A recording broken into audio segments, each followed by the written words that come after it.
Сәлем достар, бүгін мен сіздермен дәмі өте керемет королевский торттың рецептісімен бөлісемін. Ең бірінші жұмыртқа мен қантты әдемілеп көпіргенше миксерлейміз. Одан кейін құрғақ қоспамызды дайындаймыз. Онға кукуруз крахмалы, қопсытқышты қосып араластырамыз. Сұйық массамызға сұйық майды қосып, осылай лопаткамен араластырып, жаңағы дайындаған құрғақ қоспамызды електен өткізіп, осылай араластырамыз төменнен жоғары қарай. Бізде осындай масса пайда болады. Осы массамызды теңдей 3 бөлікке бөлеміз. Одан кейін біреуіне мак, біреуіне какао және біреуіне грек жаңғағын қосып араластырып, диагоналі 18 см болатын формамызға астына фольга төсеп, фольганы 2 қабаттап төсейміз. Фольганы төсеп, ағып кетпейтіндей етіп бекітіп, қызып тұрған пешке 170 градуста 15 минут пісіріп аламыз.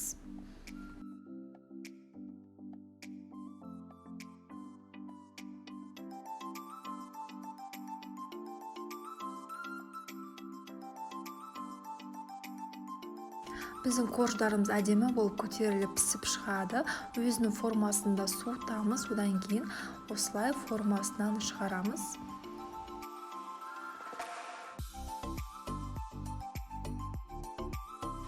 Енді біздің корждардың шапкасын осылай алып тастау қажет, барлығы біркелкі тегіс болу үшін.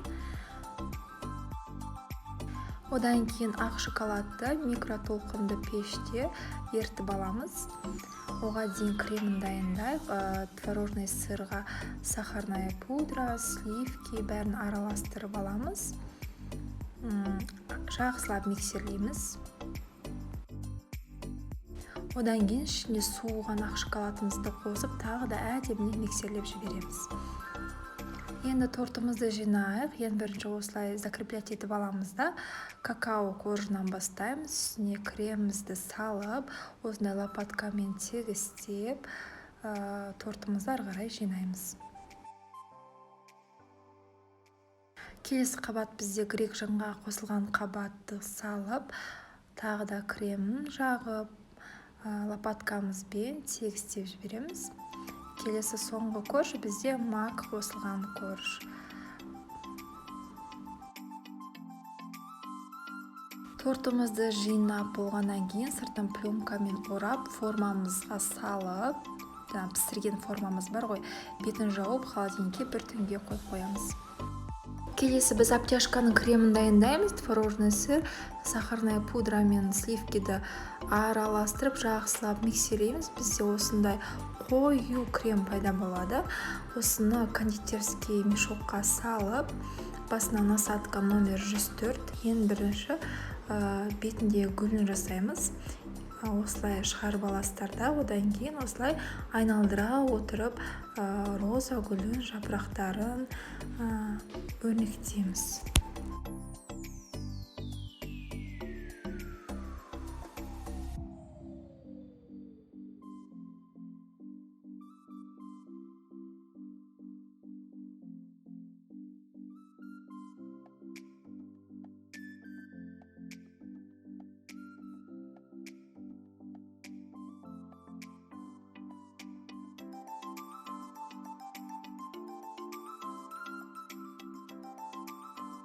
Бізде насадканың мынау үлкенірек жағы астында жіңішкелеуі, үстіне қарап тұру қажет. Роза гүлімізді салып болғаннан кейін қалған кремін шетіне жағамыз.